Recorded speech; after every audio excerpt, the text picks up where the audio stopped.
So I'm curious, was there like a was there like an orange pill moment where it was like, holy shit? I mean, definitely understanding that the money wasn't backed by gold, but like you say, the Bitcoin. Once I understood what Bitcoin could do for humanity, which sounds so like, blah. If all humanity will save all the children. But, as a mother with young children going after COVID, I was so worried about everything. Being a new parent is stressful, right? You're constantly just suddenly worrying about these little people, and you're worrying about what they're eating and their sleep and just them in general. And am I doing the right thing? And just constant guilt, constant. And then you add in all the worry about technology and the AI and all these things other people are just worrying about. And then you start worrying about government overreach and, oh, and then like when you learn about inflation, you're worrying about that. And it's just everywhere you look is a concern and a worry. And then when you start understanding what Bitcoin could do, the time preference, and how, if you have financial freedom, you can feed your family how you want them, how you can feed them what you want them to eat. You can live where you want to live. You can teach them what you find important. You can surround them by people that you want them to be surrounded by. All of a sudden, you do have hope. You have hope for them, for their opportunities, for their potential, for whatever they want to do. And then it's so freeing. It's so reassuring that actually there is a future. There is a bright future, and it's being created by people who can see it. And then I talk to my friends who don't have Bitcoin, and all they're worried about is, everybody's worried about money. Everybody's worried about money. Both parents are working more and more and more, trying to cram in as many work hours as they can. The kids are at complete capacity at daycare. They're not seeing each other. And then when they do see each other, they're just stressed out. Add in Bitcoin, add in that hope, it goes. Mhm. Mhm. It's so nice. Mhm. Yeah. That's absolutely beautiful. I'm a better person. I'm a better mother. Mhm. Absolutely. I mean, I'm not a father yet, but I'm definitely gonna be a better father if I'm a father with Bitcoin. You got some good fundamentals. Yeah. Do. If you don't know the rules to the game, how can you teach your children? Like, my parents didn't understand what money is, so they couldn't teach me about money. They didn't know what learning it now. My mum's just read the Bitcoin Standard, which was really cool. She got pissed off. Yeah, absolutely. Absolutely. Yeah, so to just dive right in, we've touched on it already, and Bitcoin is like a amazing solution, but what is the problem? So, is the money we use today broken? Yeah, 100%. I think Joe Bryan explained it brilliantly because he linked every aspect of our broken society back to broken money. And again, once you see that, you can't unsee it. Um, everyone is how have we how have we got less time in our day? How have we when we've got such amazing technology, innovation, how do we have how are we more stressed with less time than we were 100 years ago? That does not make sense. We should have more time. We should be freer. We should be able to, you know, outsource the crappy things to robots, but we're not. We're more stressed and less free than we've ever been. How? It's not rational, is it? It doesn't make sense. Yeah, and I mean, like, I spent a lot of time with the indigenous, and it's a really nice perspective for me to look at with Bitcoin as like a parallel where I see them and they don't have a lot, like in terms of material wealth, but they are stoked with their lives, and part of that is like they have everything they need. The ones who want to integrate into Western society the most instantly have the most stress because then they compare themselves and their lack of material wealth to the West. But the ones who are just happy doing what they've kind of done, they're good. And they work, but only for like a few hours a day to do what's required to live. And somehow we've made this great inversion with all the technology and wealth that we've created in this world to, like you said, we have no time. How is that even possible? And we always feel guilty. We're always feeling guilty about things we're not doing or we should be doing all that. So even when we do have a minute to ourselves, this societal guilt that we're not doing enough and that we could do more and we should be doing more and keeping up with them and it's just constant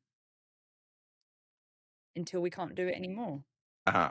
And I think a big piece of that is like subconsciously, it feels like our goals are getting away from us, you know? And I would also attach that to like the inflation is happening, whether you like it or not, you know? So I guess that leads into what is fiat? Well, my husband, he that I said to you, he's starting a podcast. Fiat is a scam. I could not describe it in any other way. It's an absolute scam. And like we were saying, the rules of the game, the majority of people don't understand the game, let alone the rules of it. It it's just no matter which way you look at it, everyone's just getting screwed over. The fact that you can work so hard and stress, like we're saying, stress your precious time away from your loved ones, away from your creativity, away from your passions, to work for someone to then earn a money that someone else can print. That is that is evil. That is not okay. And yet we normalize it. Not only that, but it's so normalized to pay taxes, right? And then if you say, why are we paying taxes? And, oh, you're a dodgy person, you're a bad person. No, I'm not saying we shouldn't pay taxes. I'm asking, why are we paying taxes? Why are we paying so much? Where's it going? And why am I paying them when they can print their part? It That's not okay. That's not, I mean, the word fair, what is fair? But that's not fair. My time is precious. Mhm. Mhm. Yeah. And fiat itself, it literally means by arbitrary decree. It means because we said so. Yeah. And where did we go wrong that we thought democracy was the way to go and that the government was meant to be a segment of like who we voted in our best interest and they were basically like employees of the people. That was the idea. But then you give them the money printer and they become overlord. Yeah. I was having a conversation yesterday with a young guy. Would he have been 21, I guess? And he was asking me about Bitcoin. And then we were talking about inflation. And it's so hard to, if you've got 2 minutes of someone's day to try and pack in, like, what do I tell you? I want you to know, but I need to give you a little snippet that will then hopefully open up your own interest and then you can dive in. But I just said, look, throughout history, we've always had um, people in charge or, dodgy people, whoever, clipping the ticket. It's always been, we had these old coins and they'd be clipping around the outside and our money was always devalued. But it was quite obvious, if your coin starts out yay big and then you get it back and it's, tiny, it's obvious that someone's doing it. I think the problem now is that people don't realize how the money's being devalued and how inflation works. And then we've got the media and all these, academic professionals telling us that inflation is a good thing and, this is just what it is. And it's like, well, hang on a minute. We can't keep doing this. What does that mean? A loaf of bread's going to cost $50? Is that just what we do? No, that doesn't.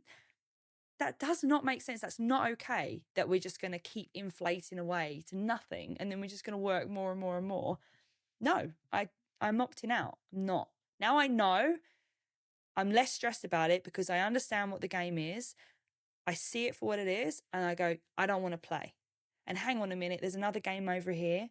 I know the rules, they can't be changed, and all the players are there. I can see them all and I want to play that game. That I'm over, kick the board up and move over there. Mhm.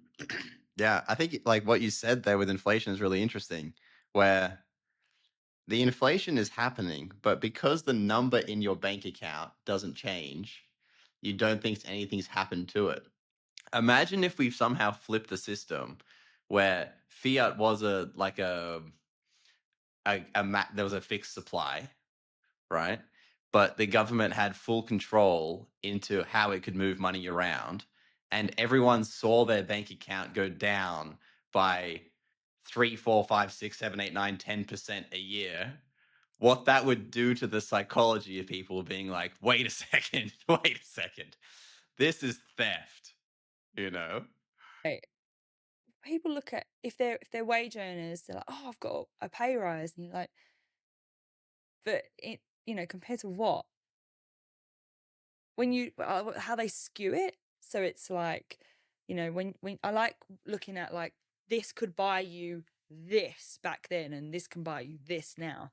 For me, I'm such a visual learner, and I guess the way that they skew it is so confusing that the majority of people are like, whatever. But when you see it like that, and like you say, that's a very obvious way of going, they're literally stealing from me every day through everything and then taxing me on it. And there's so many taxes, and then, but we've just had another one here because it's for the good of society, and if you don't do this, then you're a bad person, and think of the babies and the old people, and you're like, but you're not. You're taking my money, and then you're just swanning it on whatever. I thought Doge was really interesting. Did you see all the things that the United States government were paying for things, all the different schemes? Oh, just very, very briefly. I mean, that was just I knew that the government's wasted money, but when you see it listed out, what they've spent and what they've sent it on, who makes those decisions? I certainly don't. I don't want you to spend my money on that, but it's mandatory and tough. And if we need more, we'll just print some more. Tough.